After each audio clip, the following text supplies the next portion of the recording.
একটা বিপ্লবী কালিমাকে, একটা সংগ্রামী কালিমাকে আমরা ভিক্ষার জিকির বানিয়েছি। আপনারা তাফসির ফি জিলালিল কোরআনের রচয়িতা সাইয়্যিদ কুতুব শাহীদের নাম শুনেছেন?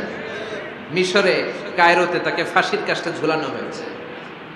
উনি ইসলামী আন্দোলনের দাওয়াত যখন শুরু করলেন, ইসলামের সঠিক ব্যাখ্যা যখন দিতে আরম্ভ করলেন, সামাজিক জাহালাতকে দুমড়ে মুচড়ে পদদলিত করে তিনি কোরআনের বাণী যখন মিশরের যুবক শ্রেণীদের হৃদয়ে গেড়ে দিতে চাইলেন, প্রথিত করতে চাইলেন, এই অ্যাক্টিভিটিজের অংশ হিসেবে তিনি কোরআনের তাফসির লেখার কাজে হাত দিলেন আর লিখে ফেললেন জগৎ বিখ্যাত তাফসির, তাফসির ফি জিলালিল কোরআন, যেই তাফসির পড়ে পড়ে অনেক ছেলে পথের দিশা পেয়েছে। ঠিক কিনা? এই তাফসির লেখার কারণে মিশরের মধ্যে নতুন আন্দোলন তৈরি হয়ে যায়। সবার মুখে এক কথা, সৃষ্টি যার, আইন চলবে আল্লাহর আইন ছাড়া অন্য কোন আইন দিয়ে মিশরের মুখে কোনো বিচার আমরা হতে দেব না। মিশরের তাগড়া যুবকগুলো কায়রোর রাস্তায় নেমে এলো, ঘোষণা দিল সৃষ্টি যার, আইন চলবে তার। চোরের হাত কেটে দাও, ধর্ষকদের শাস্তি দাও জনসম্মুখে। ঠিক কিনা? দুর্নীতিবাজদেরকে আইনের আওতায় আনো। দেশের শত্রু, দশের শত্রু, স্বাধীনতার শত্রু সবগুলার বিচারের আওতায় আনো কোরআনের আলোকে। ঠিক কিনা? সংগ্রাম, বিক্ষোভে ফেটে পড়ল পুরো মিশর। এই বিক্ষোভে টালমাটাল সরকার, জামাল আব্দুল নাসের কোন উপায় অন্তর না পেয়ে এই তাফসির কারক, এই মুফাসসিরে কোরআনকে জেলের ভিতরে ভরছে। গোটা বিশ্বব্যাপী সব সত্য আর ন্যায়ের পক্ষের ধারক আর বাহক যারা, তাদের উপরে এরকম জালিম গাদ্দারদের অত্যাচার আছড়া নাই। তাকে ফাঁসির কাস্টে ঝুলানো হবে।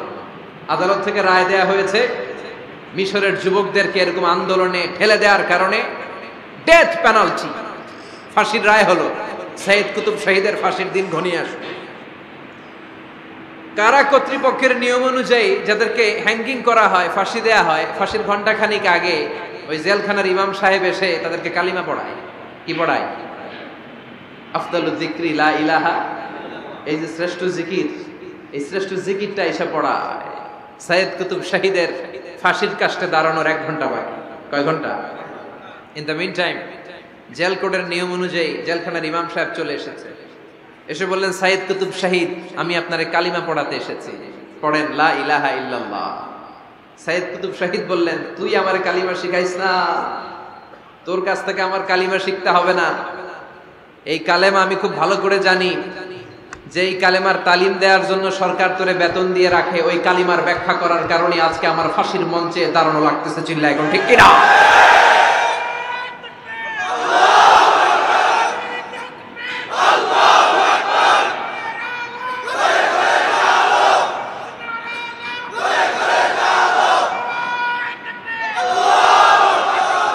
একই কালেমার তালিম তুমি দাও, তোমার টাকার বান্ডিল দেয়, আর ওই কালেমার এক্সপ্লেনেশন, ব্যাখ্যা আমি সমাজে দিয়েছি, তাই আমারে ফাঁসি দেয়। তার মানে তোর কালেমা আমার কালেমা দুইটা আলাদা কালেমা, তোর কালেমা আমার কালেমা এক কালেমা না। চিল্লা এখন। ঠিক কিনা? তার মানে কালেমায় আর কালেমায় পার্থক্য আছে না নাই? ইমানে ইমানে পার্থক্য আছে না নাই? যে ইমান প্রয়োজনে জ্বলে ওঠে না, যে ইমান সত্য ন্যায়ের কথা বলে না, যে ইমান প্রয়োজনে জ্বলে ওঠে না, যে ইমান সত্য ন্যায়ের কথা বলে না, যে ইমান বাস্তবে নাই, যে ইমান অন্তরে নাই, মুখে শুধু ফাঁকা বলি, কি করে তারে বলো ইমান বলি, কি করে তারে বলো ইমানে বলি, কি করে তারে বলো ইমানে বলি। ঠিক কিনা? যে ইমান দিন কায়েমের আন্দোলনের ধার ধারে না, যে ইমান লেবাসধারী কোরআন হাদিস তাও পড়ে না, যে ইমান খাজার নামে মাজার গড়ে ফুলুস কামায়, যে ইমান শিরকিয়াতের আমল করে ভীত না হয়, যে ইমান ইমানে ভুলে নাস্তিকতার মঞ্চে ওঠে, যে ইমান বাতিল মতের দোসর হয়ে ফায়দা লুটে, যে যেই মান শুধুই কেবল খায় দায় আনন্দ করে, যেই মান দেখে না যে আরাকানে ভাইরা মরে, যেই মানে বাস্তবে নাই, যেই মানে ময়দানে নাই, মুখে শুধু ফাঁকা বলি, কি করে তারে বলো ইমানে বলি, কি করে তারে বলো ইমানে বলি, কি করে তারে বলো ইমানে বলি। চিল্লায় বলেন ঠিক কিনা? ইমানে ইমানে পার্থক্য আছে না নাই? কালেমায় কালেমায় পার্থক্য আছে না নাই? এটা হচ্ছে শ্রেষ্ঠ কালেমা, এটা বিপ্লবী কালেমা, এটা সংগ্রামী কালেমা। এই কালেমার পক্ষে যারা, তারা সত্য আর ন্যায়ের পক্ষে। চিল্লায় বলেন ঠিক কিনা? এই কালেমাকে যারা মেনে নিয়েছে তারা এক আল্লাহর কাছে মাথা নত করেছে, পৃথিবীর কারো কাছে তারা মাথা নত করে না। এই কালেমার পক্ষে যারা, তাদের স্বপ্ন যে কালেমার পতাকা এই দেশে উড়বে। চিল্লায় বলেন ঠিক কিনা? কোন একদিন এ দেশের আকাশে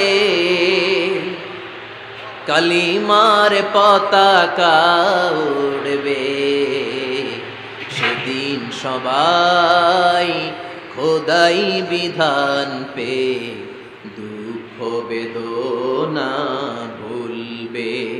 কোনো একদিন এদেশের আকাশে কালিমার পতাকা উড়বে, সেদিন সবাই খোদাই বিধান পে দুঃখ বেদনা ভুলবে। চিৎকার করে বলেন ঠিক কিনা?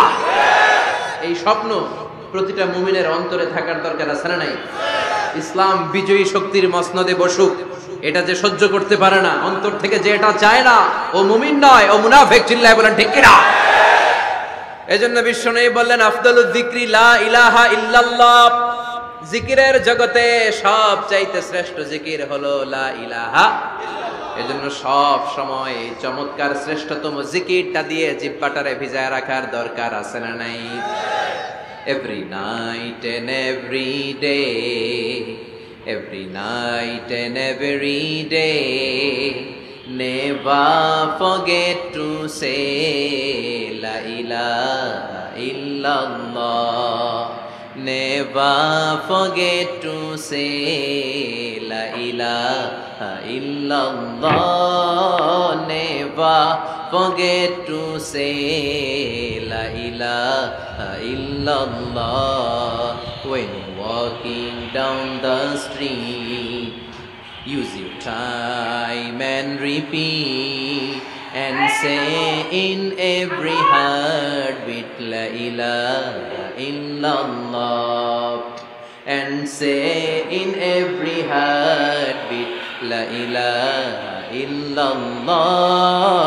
And say in every heartbeat la ilaha illallah. সবাই পড়েন every night and every day, every night and every day, never forget to say la ilaha illallah.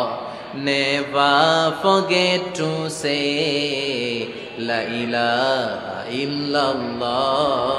Subhanallah পড়েন every night and every day, প্রতিদিন প্রতি সকালে never forget to say, এটা বলতে ভুলে যেও না। যেই বাণীটা বলতে নিষেধ করা হলো, বাণীটা হলো লা ইলাহা আফদালুয যিকর, সংগ্রামী বাণী।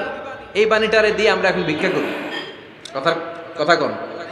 ভিক্ষার মধ্যে এই বাণীটা আছে না নাই? এটা কি ভিক্ষার জন্য আল্লাহ পাঠাইছে? এটা এমন সংগ্রামী বাণী, এই বাণীর সামনে সবকিছু মাথা নত করতে বাধ্য। চিল্লায় বলেন ঠিক কিনা? এজন্য আমাদের জিকির যেন হয় শুধু আল্লাহর জন্য। তাহলে বুঝলাম শ্রেষ্ঠতম জিকির হলো লা ইলাহা ইল্লাল্লাহ। আবার বিশ্বনবী বললেন আহাব্বুল কালামি ইলাল্লাহি আরবাআ, আল্লাহর কাছে চারটা কথা সবচাইতে প্রিয়। চিল্লায় বলেন কয়টা? লা ইয়াদুররুকা বিআইয়িহিন্না বাদাতা, কোনটা দিয়ে শুরু করবা এটাতে সমস্যা নেই, আগে পিছে যেমনে মন চাই পড়ো। চারটা কি? একটা হচ্ছে সুবহানাল্লাহ, আরেকটা হচ্ছে আলহামদুলিল্লাহ, আরেকটা হচ্ছে লা ইলাহা ইল্লাল্লাহ, আরেকটা হচ্ছে আল্লাহু আকবার। এই চারটার চেয়ে শ্রেষ্ঠ জিকির আর নাই। কথা বলেন, এটা এই চারটার ভিতরে ইল্লাল্লাহ আছে? কথা বলেন। এজন্য জিকিরকে আমরা খণ্ডিত করব না। ঠিক যেমন যেমন সহিহ সুন্নাহ এসেছে তেমন তেমন জিকির করলে আপনার কলিজাটারে ঠান্ডা করে দিবে কে? ইল্লাল্লাহর ব্যাখ্যা থাকতে পারে, অনেকে ব্যাখ্যা করে যে এটার মধ্যে লা ইলাহা আছে, এটাকে গোপন রাখা হয়েছে, আমরা ইল্লাল্লাহ পড়ি না, ওটার দরকার নাই। বিশ্বনবী এবং সাহাবারা যেই পন্থায় জিকির করেছেন, যেই পন্থায় জিকির শিখিয়েছেন, ওইটার ভিতরে বরকত বেশি না কম? কথা বলেন, বেশি না কম?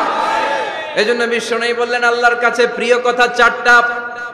একটা হলো সুবহানাল্লাহ, দ্বিতীয়টা হলো আলহামদুলিল্লাহ, তৃতীয়টা হলো লা ইলাহা ইল্লাল্লাহ, চতুর্থটা হলো আল্লাহু আকবার।